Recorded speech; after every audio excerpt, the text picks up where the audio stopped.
Hey family. So you see the title of this video, so you kind of know what this is about. I got flown to Bungie headquarters, and before we talk about anything about what that entailed, I want to say big thank you to all you guys for making this possible. It's almost June. It's May 26th. I think the 8-year anniversary of my YouTube channel is June 23rd. So it's been almost a decade of doing this. And I remember being I think I was 21-year-old college student that loved, this game and really wanted to be able to maybe make some sort of community out of, out of the game that I loved and have a place where, we can all come together and just have one big family. And that felt like a pretty unattainable dream back then. But to think about how far things have come and how big our family has grown and all of the friends and the fun times we've made along the way, it's kind of crazy to think 8 years later to have been flown out to Washington to go to Bungie to see Final Shape stuff. That's crazy. That's crazy. And I mean, I don't want to sit there and harp on it too much because there's things I need to talk to you guys about, but that's crazy. I still remember being that 21-year-old college student and now I'm turning 30. But that's crazy. That's so crazy to me. How far things have come, and it's all thanks to you guys. So I wanted to say a big thank you to you all before we even started anything, truthfully. And so that's where things are going to start. Also, a big thank you to Bungie for giving me the opportunity to fly out to Washington. Really, really cool.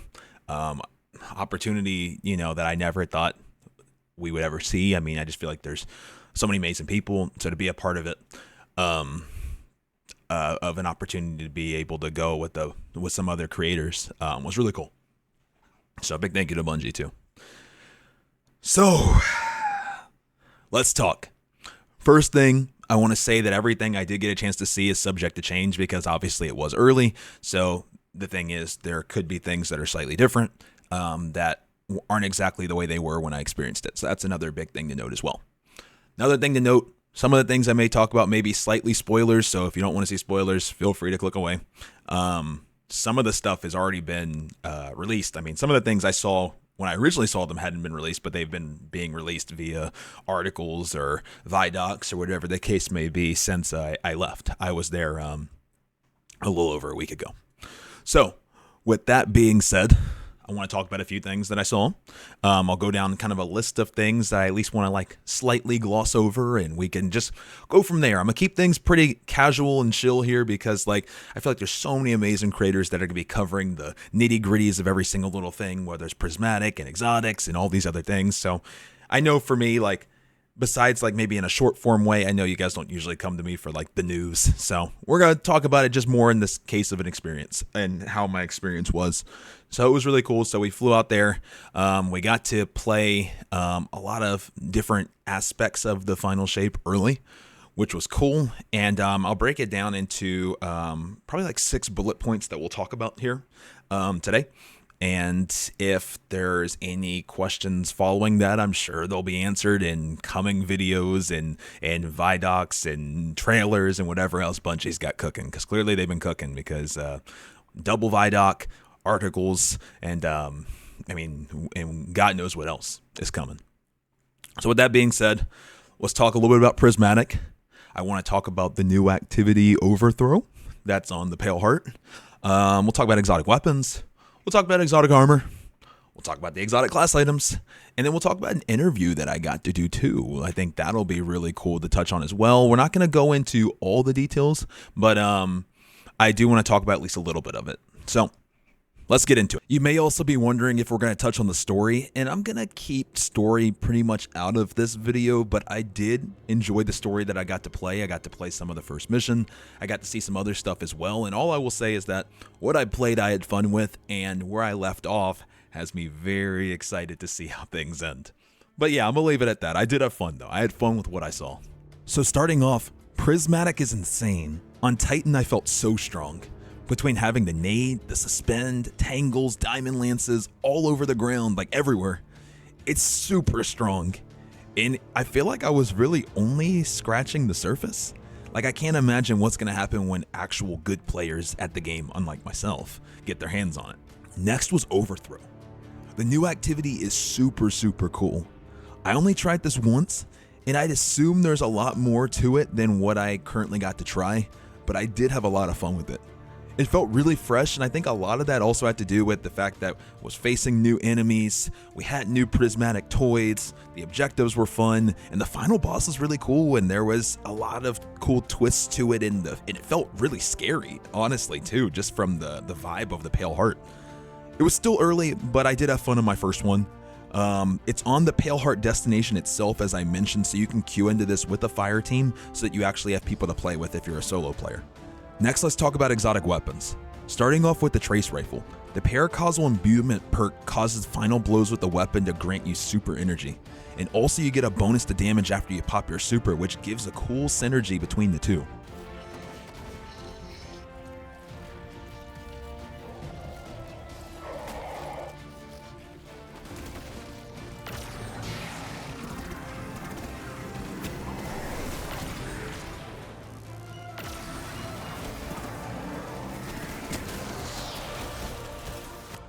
The exotic perk Paracausal Beam was cool too, as it fires a beam of kinetic light that deals massive damage to shields. I tried this in 0 Hour. It cracks all shields pretty easily, so it kind of felt like having a heavy arbalist that also gives you super energy. Then there was the Golden Gun Sniper too, which was really cool. The perk Cade's Retribution allows you to pick up orbs or land precision hits to charge the weapon's super bar. It takes 6 precision shots to fill up the bar, but I didn't get a chance to test out the orb part. The coolest thing about the sniper is that it defaults to 3 shots on non-hunter classes, but it'll adjust based on your hunter's golden gun super. That also means that if you have Celestial Nighthawk, it'll fire 1 strong charge shot, which I thought was really cool.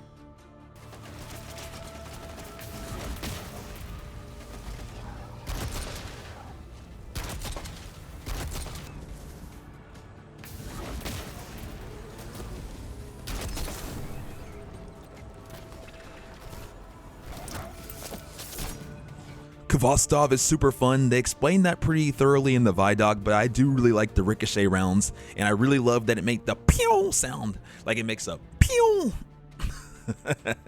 That's actually how it sounds. Just listen.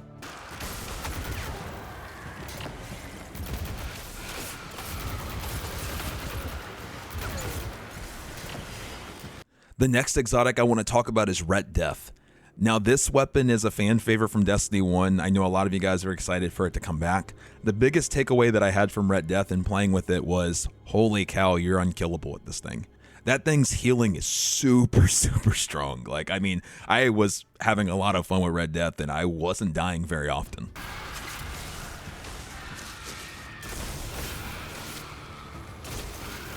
Next, let's talk about exotic armor. Starting with the Titan armor. The new chest piece Hazardous Propulsion is a lot of fun. Precision hits give you Exodus rockets that fly out and track when you pop your Titan wall. I messed around with this in PvE a bit and it was a lot of fun.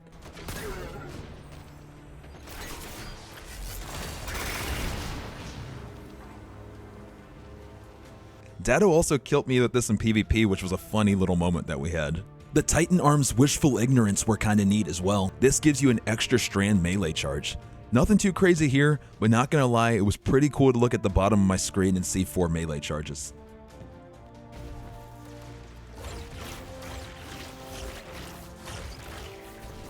The Hunter exotic boots Balance of Power were pretty fun to mess with as well. It gives your threat at Spectre increased duration, and damaging it releases additional threat links. Also, when you're near it, you don't show up on people's radar, which can be pretty useful.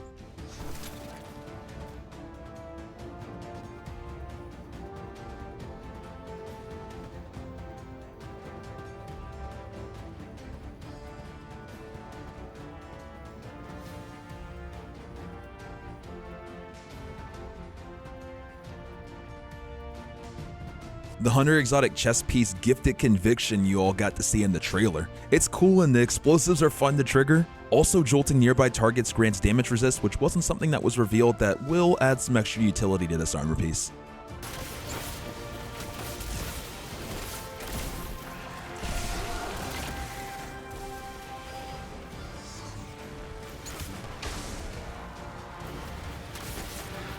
Last but not least, we have the Warlock exotics. We have the chest piece they showed, the Mata Eodoxia. I'm not going to be saying that name very often. The exotic perk, I'm also not going to say this. The exotic perk Stylostixis makes it where targets damaged by arcane needles emit a suspending detonation when defeated, and landing multiple arcane needles on the same target immediately triggers a larger, more powerful detonation. Defeating suspended targets grants melee energy. Your arcane needles are strong against barrier champions as well. So, a little bit more here than what we saw in the actual trailer. This was a fun one to mess around with. I didn't use it too much while I was at Bungie, but it was cool. Then we have my favorite exotic of all of them just because how it looks. The Speaker's Sight. This gives you healing grenades that spawn a restorative turret. This was extremely cool, and instead of having an Arc Soul, you get a little healing buddy. I like this a lot. We'll see how much it gets used, but at least it puts some honor to the Speaker's legacy. Class items were really fun too. They did just release all of the different combinations, so I know you guys have already kind of taken a look at all of this already. With the limited amount of time that I did have though, I did try out the Spirit of Assassin, which provided me invisibility on finishers and empowered melees, and then I paired this with Syntheseps. This was a lot of fun. I'm really excited for all the combinations out there to try, and I already know that you guys are out there probably putting together your favorite combinations. A few other things that I didn't get to mention, but the artifact was fun as well. They'll be covering that at their own pace, so whenever you guys get to see that, I'm sure you'll get to see some spicy stuff, which is cool. Another thing that I really liked worth mentioning is the reorganization of the buffs on the screen. Now you can actually finally see them. Admittedly, you do have to retrain your eyes, but I really do like it a lot.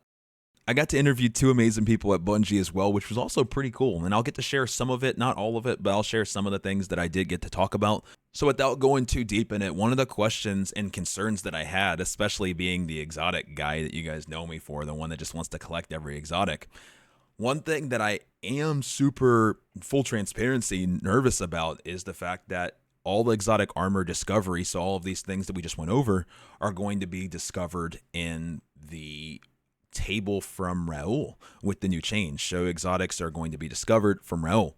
That has me slightly nervous. So what I asked was, what are you doing to make sure that we still have those special exotic moments, or just moments in general with getting things that we love that are important to us, so that not only is it just a fun toy that we're spraying, but it also has meaning behind it, right? There's still exotics I remember getting from D1 when I was 19 years old that I still remember now at 29, just because of the story behind getting them.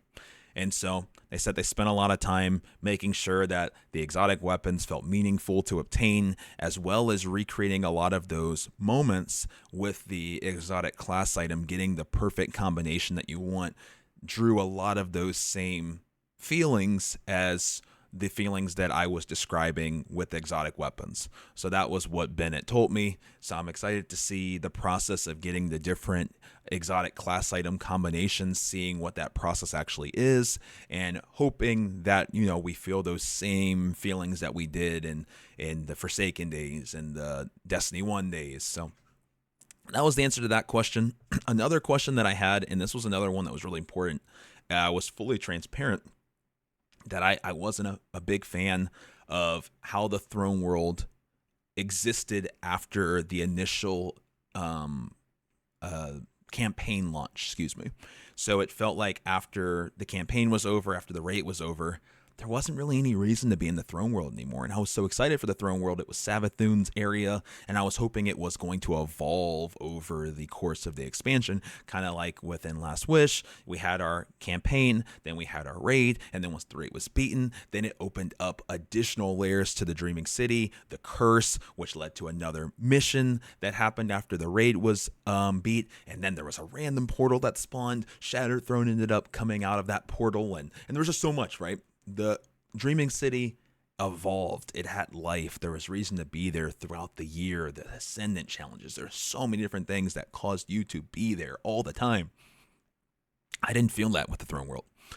So what I asked, and I asked this to Katarina, was what are we doing to make sure that the Pale Heart still has meaning and reason to be there post the campaign? I said it's really important, in my opinion, that the world continues to evolve the way that it did in the Forsaken days. And I just asked straight up, has that been a priority when developing the final shape?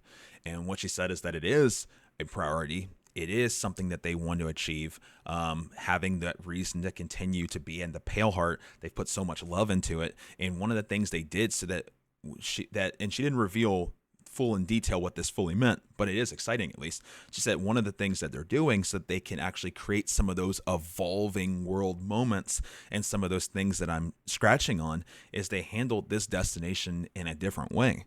And so the way that they handled the destination was it's private. So if you go into think the EDZ, you could randomly maybe see me in your lobby if we maybe live close to each other, if we queued in at the same time, whatever the case may be. In the Pale Heart, the only way you'll have people in the Pale Heart with you is if you bring them in with you. That's kind of scratching on the surface of what I was saying too. With Overthrow, obviously you can queue people in there with you. They have the tools to make sure you can do Overthrow with other people. But if you load into if you load into the Pale Heart alone, you are going to be in there alone unless you bring a fire team. And that was set up in a way so that hopefully they can scratch some of those itches that we've had and that we've been wanting since the Dreaming City. So I thought that was pretty exciting. So very, very excited there. There were some other questions that were asked too by Dado and Fallout as well, and I'm sure they'll probably be covering it in their own videos. So I'll just leave it on those two main questions that I asked. There were some other things discussed as well, but I'm going to leave it to just those two. And yeah.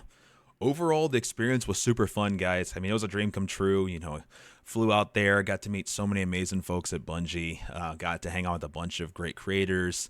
It was just fun, right? I mean, I've been playing this game for 10 years, just like you guys. And so to be there was crazy, man. Just in the sense of like, man, like, wasn't I just this like 21, 22-year-old kid in college that was like, oh, maybe, you know, I could try to see if maybe we can make a channel around things or something, and to have it turn into something was cool. I'm grateful. So that's how I want to end the video, just saying thank you guys. I love you. Thank you for everything you've done for me. Thank you for everything you've done for the channel that we have here, and I'm excited to see the future. I'm excited for Final Shape. Yeah, guys, I don't know. Just thank you. All right, that's gonna do it for me. I love you. Bye.